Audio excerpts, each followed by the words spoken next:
Hello, मैं Sandeep Jaiswal BA honours generic elective paper पटकथा तथा संवाद लेखन की क्लास में आपका स्वागत करता हूं। आज की क्लास में हम पढ़ेंगे पटकथा में संवाद का स्वरूप और उसका महत्व। पटकथा में संवाद उसका बहुत ही ज़रूरी हिस्सा है और आज के पाठ के द्वारा हम जानेंगे कि संवाद का क्या महत्व है। आजकल पटकथा में संवाद लिखकर, चाहे वो सिनेमा के लिए संवाद हो या टीवी सीरियल के लिए संवाद रचना हो, कैरियर का एक महत्वपूर्ण पड़ाव है और हम इसमें दक्ष होकर अपना कैरियर बना सकते हैं। तो अगर हमें यह तकनीक पता हो कि संवाद कैसे लिखते हैं, एक अच्छे संवाद की क्या विशेषता होती है, तो हम पटकथा में संवाद लेखन के दृष्टि से अपना एक अच्छा करियर चुन सकते हैं। यह एक बेहतरीन विकल्प है। तो पटकथा में संवाद का क्या स्वरूप है, उससे पहले जानते हैं कि पटकथा है क्या। पटकथा और कुछ नहीं, पर्दे के लिए लिखी जाने वाली कथा है। पर्दे पर यानी स्क्रीन पर दिखाई जाने वाली कहानी को पटकथा कहते हैं। पट मतलब पर्दा यानी स्क्रीन और कथा मतलब कहानी। इस तरह पर्दे पर दिखाई जाने वाली कहानी ही पटकथा है। अंग्रेजी में पटकथा को स्क्रीन प्ले कहा जाता है। पटकथा किसी भी कहानी को दृश्यों और संवादों में बदलने का काम करती है। यानी जो चीज़ हम कहानी में पढ़ते हैं वही हम फिल्म में संवाद और दृश्य के द्वारा घटित होता हुआ देखते हैं। जो घटना पर्दे पर जिस प्रकार दिखाई जाती है उसे उसी प्रकार संपूर्ण विवरण सहित क्रमानुसार लिखना ही पटकथा कहलाता है। पटकथा भी किसी नाटक की तरह कथानक को दृश्यों में तोड़कर पेश करती है। जहाँ घटना स्थल बदलता है वहाँ दृश्य भी बदल जाता है। पटकथा लिखते समय आपको अपने मन की आंखों से सारी घटना अनिश्चित वर्तमान काल में घटती हुई देखनी होती है और उसे उसी रूप में कागज पर उतारते जाना होता है। दरअसल पटकथा किसी भी कहानी को कई सारे दृश्यों में बदलकर पर्दे पर प्रस्तुत करती है। हर दृश्य में कुछ एक्शन, घटनाएं, संवाद आदि होते हैं। एक एक दृश्यों के माध्यम से फिल्म की कहानी आगे बढ़ती है। पटकथा इस तरह से फिल्म की रूपरेखा होती है, उसकी गाइडलाइन होती है। पटकथा में जो कुछ भी लिखा होता है उसी के अनुसार फिल्म की शूटिंग होती है। कैमरामैन, डायरेक्टर, अभिनेता, अभिनेत्री, सहायक अभिनेता सब उसी पटकथा का ही अनुसरण करते हैं। पटकथा के जरिए कैमरे के पीछे काम करने वाले विभिन्न तकनीकी सहायकों जैसे sound engineer, choreographer, makeup man, light engineer आदि को अपने काम की जानकारी होती है। राजेंद्र पांडे के अनुसार पटकथा लेखन एक तकनीकी लेखन है। जिस तरह उपन्यासों की कथा अध्यायों में चलती है उसी तरह फिल्मों की कथा दृश्यों में चलती है। एक पटकथा लेखक इस तरह से दृश्यों की रचना करता चलता है कि उसके आधार पर सिनेमा की कहानी खड़ी हो जाती है। अब बात करते हैं पटकथा में संवाद को लेकर।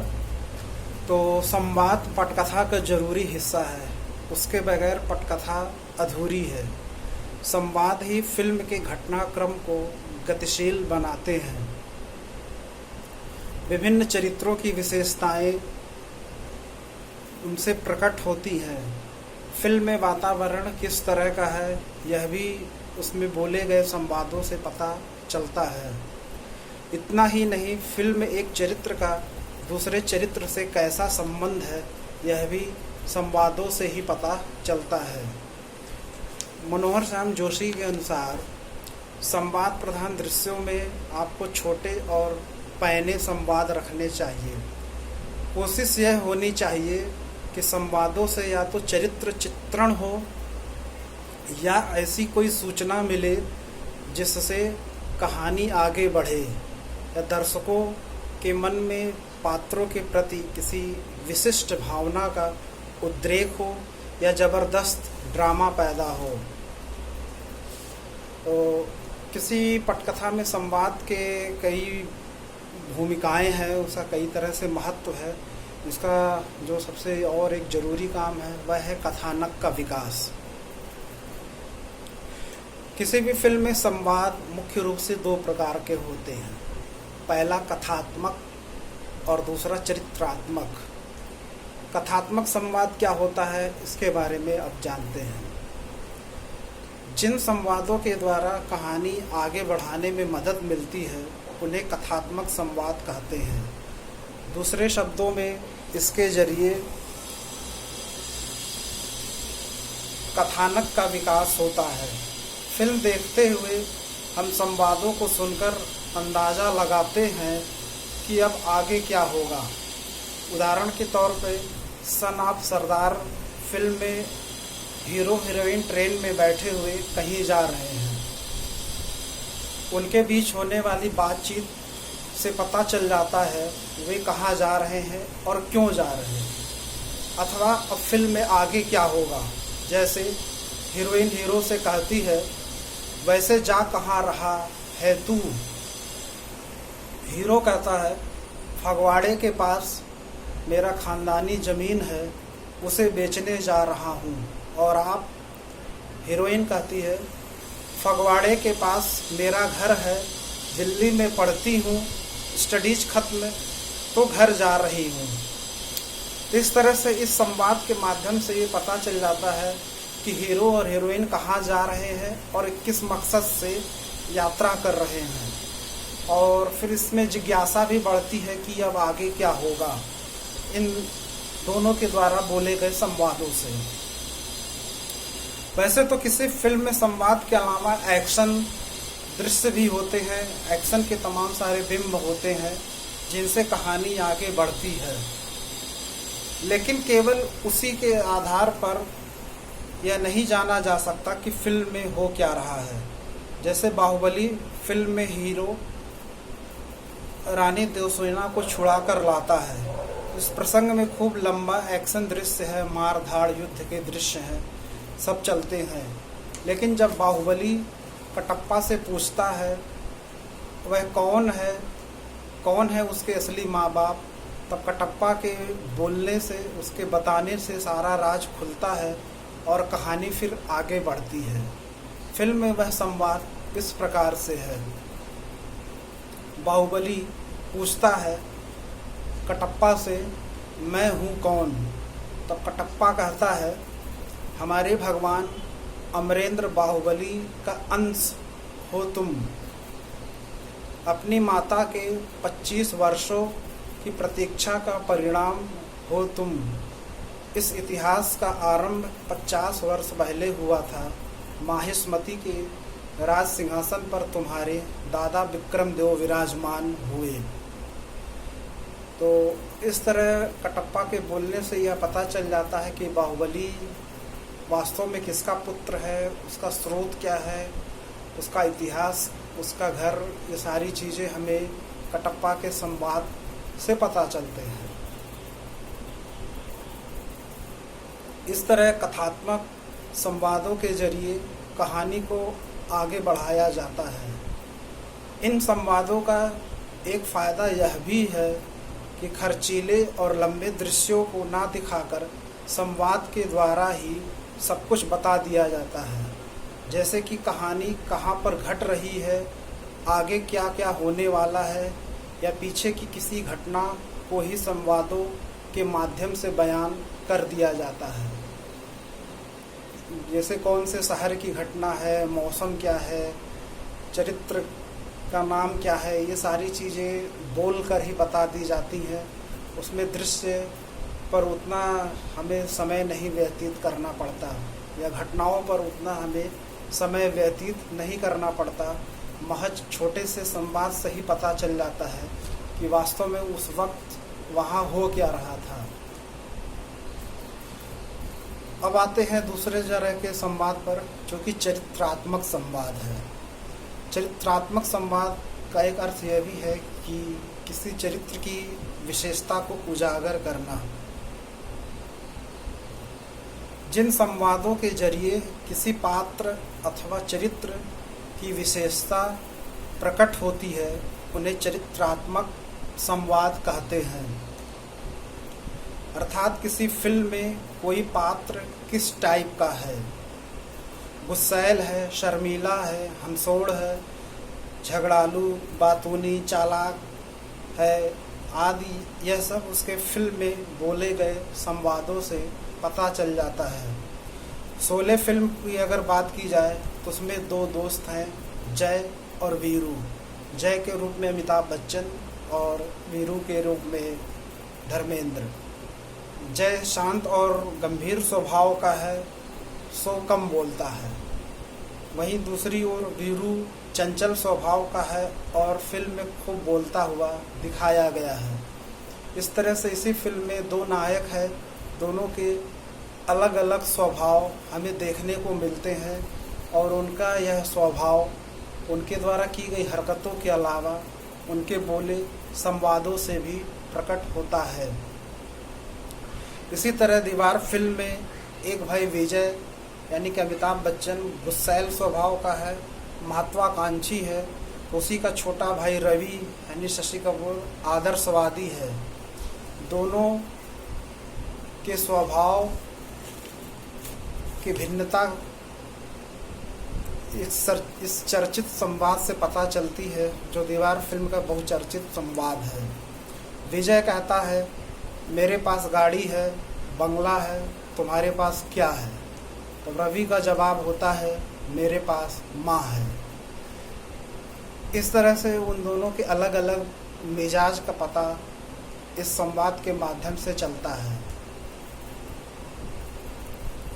मदर इंडिया की नायिका राधा जिंदगी भर सुखी लाला के जुल्मों का शिकार होती है, लेकिन जब उसका लड़का बिरजू लाला के अत्याचारों से तंग आकर बंदूक उठा लेता है तो वह उसे ऐसा करने से रोकती है।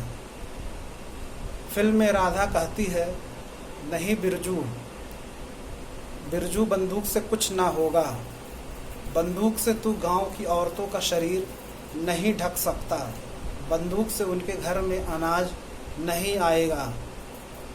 तो फिल्म में राधा के इस संवाद से पता चलता है कि राधा को हिंसा से सख्त नफरत है और उसके दिल में गांव वालों के प्रति क्या भावनाएं हैं। वह गांव वालों के प्रति अपनी जिम्मेदारी अनुभव करती है और वह अहिंसक स्वभाव की है और उसके दिल में गांव वालों के प्रति बहुत स्नेह है। इसी तरह से शोले फिल्म में जय अपने दोस्त के कहने पर उसकी शादी के लिए बसंती की मौसी से बात करने जाता है। वह जानबूझकर वीरू की सारी आदतों को खोद खोद कर बयान करता है और साथ ही यह भी कहता जाता है कि ये आदतें तो बड़े बड़े राजाओं महाराजाओं में होती हैं। तब उसकी इस बात पर मौसी कहती है, मौसी का संवाद है, एक बात की दाद दूंगी बेटा, भले ही 100 बुराइयां हैं तुम्हारे दोस्त में, पर तुम्हारे मुंह से उसके लिए तारीफ ही निकलती है। जय कहता है, अब क्या करूं मौसी, मेरा तो दिल ही कुछ ऐसा है, तो मैं यह रिश्ता पक्का समझूं। मौसी कहती है, भले ही लड़की सारी जिंदगी कुंवारी बैठी रहे, लेकिन मैं ऐसे आदमी से बसंती को नहीं ब्याहने वाली। सगी मौसी हूँ, कोई सौतेली माँ नहीं। इन संवादों के द्वारा न सिर्फ वीरू और जय के चरित्र उद्घाटित होते हैं, बल्कि मौसी के भी चरित्र की छाप हमें मिल जाती है। वास्तव में देखा जाए तो संवाद किसी चरित्र की विशेषता को बहुत गहराई से प्रकट करते हैं। यदि कैमरा अथवा फिल्म में दिखाए गए दृश्यों के द्वारा हम किसी चरित्र की भाव भंगिमा को देखते हैं तो संवादों के द्वारा उसकी मानसिकता, सोच, उसकी बुनावट को जान पाते हैं, उसके स्वभाव को बहुत करीब से जान पाते हैं। बाहुबली फिल्म में भल्लाल देव और अमरेंद्र बाहुबली दोनों ही शक्तिशाली और बहादुर दिखाए गए हैं, लेकिन उनकी सोच, उनकी मानसिक बुनावट, उनके बात व्यवहार में क्या अंतर है, यह उनके द्वारा बोले गए संवाद प्रकट कर देते हैं। एक प्रसंग है युद्ध का। युद्ध से पहले पशु बलि दिए जाने का दृश्य आता है और यह दृश्य खूब धूमधाम से दिखाया गया। लोगों की खूब भीड़ है और माहिष्मती के दोनों ही राजकुमार खड़े हैं वहाँ पर, भल्लाल देव और अमरेंद्र बाहुबली। तो भल्लाल देव जहाँ एक बेजुबान पशु की बलि देकर घमंड से इतराता है, वहीं जब बाहुबली पशु बलि से मना कर देता है और एक संवाद के माध्यम से कहता है, बाहुबली, देवी माँ की प्यास बुझाने के लिए निर्बल की बलि क्यों? मेरा उमड़ता हुआ रक्त समर्पित है। इस तरह से वह पशु बलि से मना कर देता है और पशुओं के प्रति अपनी दया दिखाता है। वह बलि के रूप में अपना ही रक्त देवी को समर्पित करता है, जो उसके साहस और शौर्य को भी दर्शाता है। इसी तरह बाहुबली फिल्म में ही एक और चरित्र है अवंतिका का, जो बहुत बहादुर है और अपने इरादे पर अडिग रहने वाली लड़की है। इस फिल्म में वह रानी देवसेना को छुड़ाने का अभियान चलाती है और एक प्रसंग में उसका सरदार उसे डांटता है। तब वह कहती है, कायरता की मृत्यु है मेरे आंसू, पर पीड़ा के तो बिल्कुल नहीं। ये मेरा रक्त है जो खौल कर भाप बन गया और मेरी आँखों से बह निकला। इस तरह से उसके चरित्र की निडरता, उसका साहस और शौर्य इस संवाद के माध्यम से प्रकट होता है।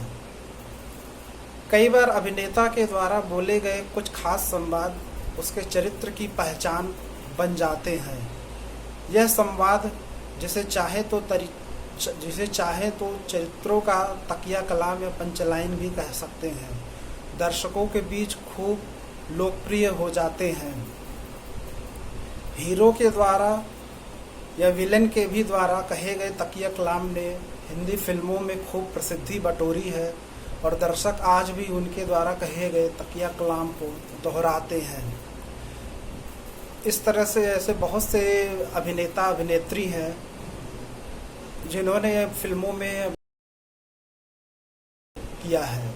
जैसे प्रेम चोपड़ा का बहुचर्चित संवाद है, प्रेम प्रेम नाम है मेरा, या फिर राजेश खन्ना का चर्चित संवाद बाबू मोशाय,